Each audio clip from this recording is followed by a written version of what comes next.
Medicación de los cardiópatas. Capítulo 2. Fármacos. Las principales familias de fármacos cardiovasculares se exponen en esta diapositiva.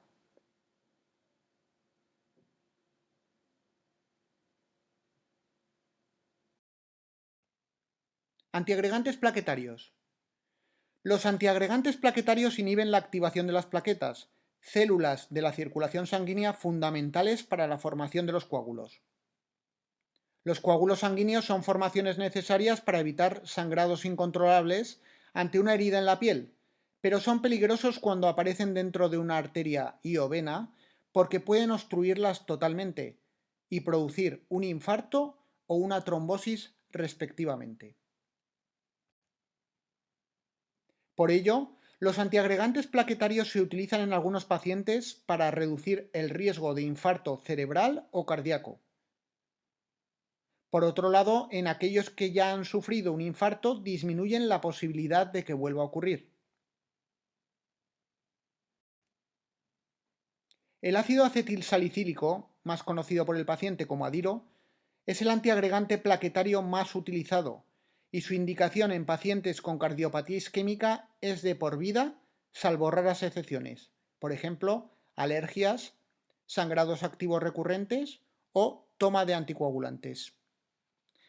En determinadas ocasiones, por ejemplo, pacientes que han sufrido un infarto de corazón o a los cuales se les ha implantado stents, se debe administrar adicionalmente un segundo antiagregante, o bien ticagrelor, conocido como Brilique, clopidogrel, cuyo nombre comercial es Plavix, o prasugrel, cuyo nombre comercial es Effient. Este segundo antiagregante se debe tomar durante un periodo variable de tiempo que va a depender principalmente de la prescripción médica en base a una serie de características del paciente y de su enfermedad. El efecto secundario más importante de los antiagregantes plaquetarios son los sangrados, habitualmente leves. El ácido acetilsalicílico produce además daño de la mucosa del estómago, por lo que en ocasiones es conveniente tomar protectores gástricos.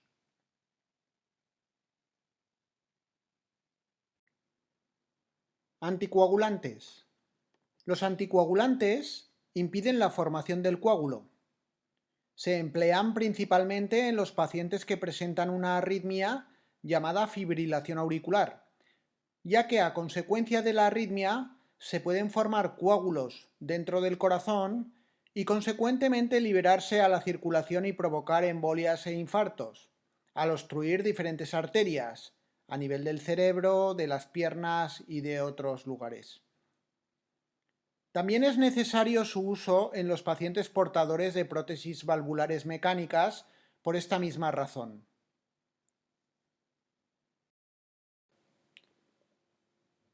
Dentro de los anticoagulantes clásicos, el anticoagulante oral más utilizado en nuestro país es el acenocumarol, más conocido como Sintrom. Es de elección en pacientes portadores de prótesis valvulares mecánicas. Tiene el inconveniente de que no se puede administrar en una dosis fija. Es necesario realizar analíticas con cierta frecuencia para conocer el grado de anticoagulación de la sangre, ya que tan malo es que esté por debajo del límite normal establecido como por encima. Su control puede verse afectado por la toma concomitante de otros fármacos. Incluso la dieta, el alcohol o productos de herbolario pueden alterar su control. Si se debe interrumpir temporalmente la administración del Sintrom por algún motivo, por ejemplo una intervención quirúrgica, la sangre no recupera los niveles de coagulación normal hasta pasados 2 o 3 días desde la suspensión de su toma. También disponemos en el momento actual de los nuevos anticoagulantes orales. Los nuevos anticoagulantes orales son de reciente comercialización y tienen la misma función que el Sintrom: evitar la formación de coágulos. Hay 4 moléculas comercializadas en el momento actual: dabigatran, conocido como Pradaxa; rivaroxaban, cuyo nombre comercial es Xarelto; Apixaban, su nombre comercial es Eliquis, y Edoxaban, conocido como Lixiana. Su principal ventaja con respecto al Sintrón es que mantienen sus mismos beneficios con menor riesgo de sangrado mayor. Además, no precisan de controles analíticos periódicos y presentan menos interacciones con los alimentos y con otros fármacos. Están contraindicados en pacientes portadores de prótesis valvulares mecánicas y en estenosis mitral severa.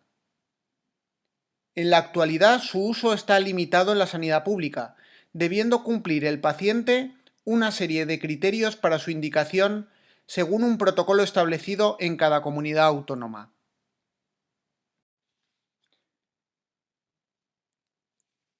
El efecto secundario más importante de los anticoagulantes es la aparición de hemorragias, en ocasiones graves. La aparición de deposiciones de color negruzco pastoso nos debería poner en alerta, ya que podría indicar la presencia de un sangrado digestivo.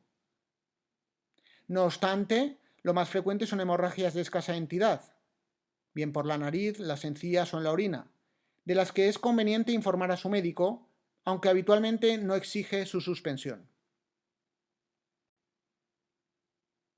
Hipolipemiantes, estatinas, ezetimiba. Los hipolipemiantes actúan disminuyendo las grasas, colesterol, triglicéridos, que están presentes en la sangre.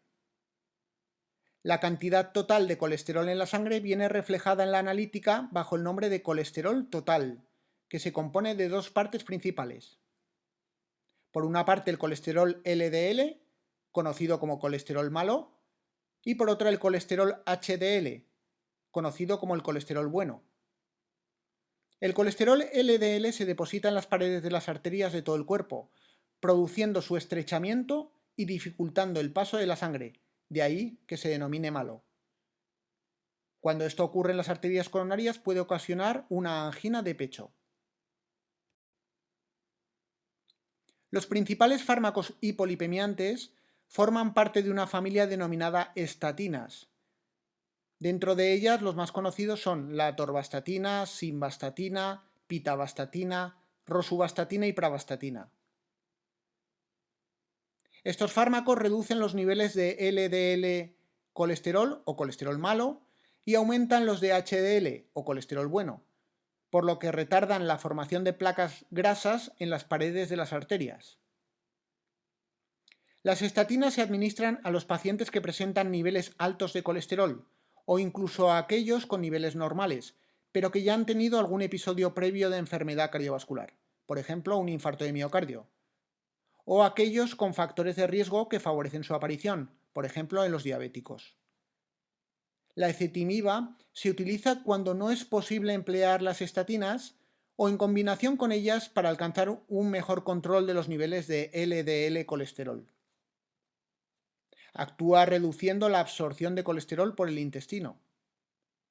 Recientemente ha sido comercializada una nueva familia de fármacos hipolipemiantes, los conocidos inhibidores de la PCSK9, concretamente alirocumab, cuyo nombre comercial es Praluent, y evolocumab, conocido como Repata, cuya forma de administración es mediante una inyección subcutánea cada 2 semanas. Su uso está restringido en el sistema sanitario público de nuestra comunidad autónoma y existe un protocolo establecido para su aprobación en el momento actual. Los efectos secundarios más frecuentes de los fármacos hipolipemiantes incluyen dolores musculares, síntomas gastrointestinales, siendo frecuente la aparición de flatulencia y elevación de transaminasas hepáticas, y por este motivo se recomienda monitorizar la función hepática y una enzima muscular conocida como CPK, y esto se realiza mediante analíticas periódicas.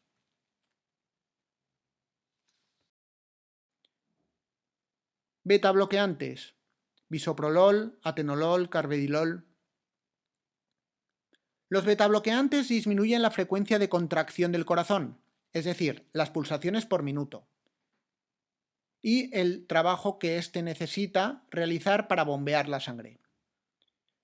Son eficaces para prevenir los episodios de angina de pecho, disminuir la tensión arterial y reducir las posibilidades de un nuevo infarto de miocardio cuando ya se ha sufrido uno. Algunos beta bloqueantes ayudan a controlar las arritmias cardíacas. También mejoran los síntomas y la supervivencia de los pacientes con insuficiencia cardíaca. Las personas con asma o con bloqueos cardíacos graves deben evitar su uso. Los efectos secundarios más frecuentes son debilidad, cansancio, bradicardia extrema en ocasiones sintomática, enlentecimiento excesivo de la frecuencia de contracción del corazón en reposo, considerándose significativo cuando está por debajo de 40 latidos por minuto. También provoca alteraciones del ritmo cardíaco y empeoramiento de la obstrucción bronquial en pacientes con patología pulmonar crónica. Asimismo, pueden producir alteraciones del sueño, como insomnio, e impotencia sexual, lo que conocemos como disfunción eréctil. Se debe tener precaución a la hora de interrumpir la toma de betabloqueantes de forma brusca, pues esto puede agravar los síntomas, por ejemplo, aumentar la frecuencia cardíaca y la intensidad de los episodios de angina. Vasodilatadores, IECAs, ARA2, calcioantagonistas.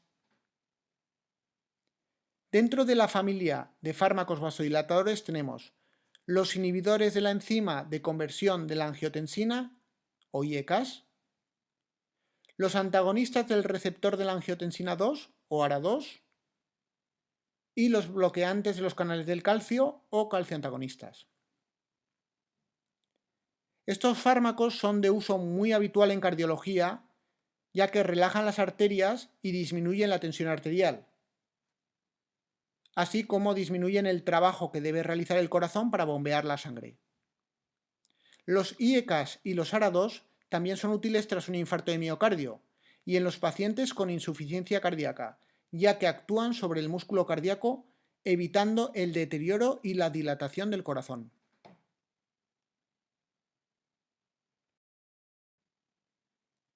Habitualmente, los diferentes principios activos de los IECAS acaban en pril, de los ARA2 en sartán y en dipino para los calcioantagonistas. Recientemente se ha comercializado asociaciones de IECAS ARA2 y calcioantagonistas que se usan frecuentemente para el control de los hipertensos, con excelentes resultados. Los efectos adversos más frecuentes de los IECAS son la tos irritativa, que en muchas ocasiones obliga a la suspensión del fármaco. También pueden provocar mareo al incorporarse de forma brusca, lo que conocemos en el argot médico como hipotensión ortostática. Aumento de potasio en sangre, conocida como hiperpotasemia, y empeoramiento de la función renal en algunos casos. Los fármacos ARA2 tienen beneficios y efectos adversos similares a los IECAS. Sin embargo, tienen una ventaja importante. Producen con menor frecuencia tos seca. El efecto secundario más característico de los calcioantagonistas es la hinchazón de las piernas, que suele ser más evidente en verano y en ocasiones obliga a su suspensión. Debemos conocer que en épocas estivales puede ser preciso bajar la dosis de los fármacos para la hipertensión, por el aumento de las temperaturas y de la humedad. Diuréticos: furosemida, torasemida, espironolactona, eplerenona, hidroclorotiazida. Los diuréticos son fármacos cuyo principal efecto es el aumento de la diuresis, es decir, aumento de la producción de orina, y a consecuencia de ello logran reducir la retención de líquidos que se produce en la insuficiencia cardíaca, aliviando la sensación de dificultad respiratoria y la hinchazón de las piernas. Al alterar el perfil iónico, por ejemplo, pérdidas o retención de potasio, pérdidas de sodio, nuestro médico deberá solicitar análisis periódicos para su control. En caso de que los niveles de potasio estén muy bajos, en ocasiones será preciso tomar suplementos de potasio. Los diuréticos deben tomarse por la mañana o al mediodía, pero no en la cena, para evitar tener que levantarse por la noche a orinar. En la insuficiencia cardíaca, los diuréticos son los únicos fármacos que el paciente puede modificar por sí mismo si se ha recibido instrucciones para ello de su médico o enfermera. En este sentido, se le instruye al paciente para que en caso de aumento de peso o empeoramiento de los síntomas, indicadores de una mayor retención de líquidos, el paciente pueda incrementar la dosis de diurético durante unos días. Asimismo, los diuréticos son fármacos eficaces para controlar la hipertensión arterial y suelen utilizarse en asociación con otras familias de antihipertensivos. Los efectos adversos más frecuentes de los diuréticos son el cansancio, la hipotensión, la deshidratación, esencialmente en épocas de mucho calor, el empeoramiento de la función renal con aumento de los valores de la creatinina y las pérdidas de iones, esencialmente de sodio, cloro y potasio, pudiendo esta última favorecer la aparición de contracturas musculares y de arritmias, que en ocasiones pueden ser malignas. Esto ocurre fundamentalmente con el Seguril. La espironolactona, nombre comercial Aldactone, a diferencia de la furosemida, o Seguril, facilita la retención de potasio por su mecanismo de acción. En ocasiones esta elevación puede ser de tal magnitud que obligue a suspender el fármaco. También puede producir un molesto incremento de pecho, conocido con el nombre técnico de ginecomastia. Nitratos. Los nitratos facilitan la dilatación de las arterias coronarias estrechas, dejando pasar una mayor cantidad de sangre. Ello facilita la prevención y el tratamiento de los episodios de angina de pecho. Cuando se desea prevenir la angina, los nitratos se administran por vía oral o en forma de parches, que se aplican en la piel durante 12 horas para evitar que el cuerpo se acostumbre a su efecto y pierdan eficacia con el tiempo.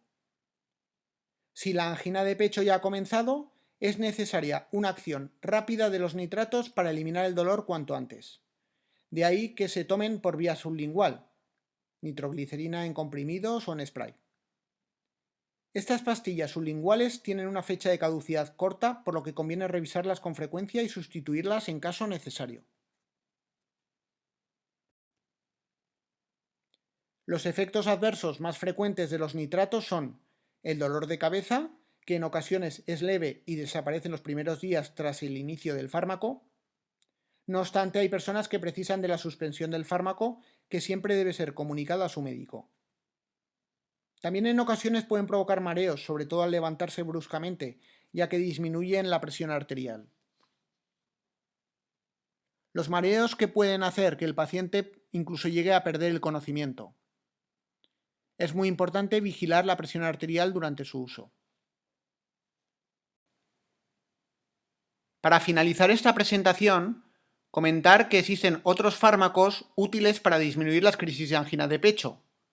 Por una parte, la ivabradina, cuyos nombres comerciales son Procoralan o Corlentor.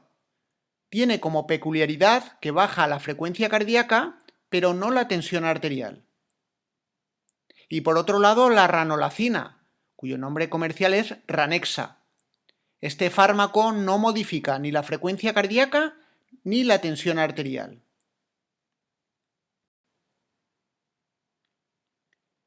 El mensaje principal de esta presentación, y que no debemos olvidar, es insistir en que la medicación mejora los síntomas y el pronóstico de la enfermedad, y que sus efectos secundarios son habitualmente leves. Muchas gracias.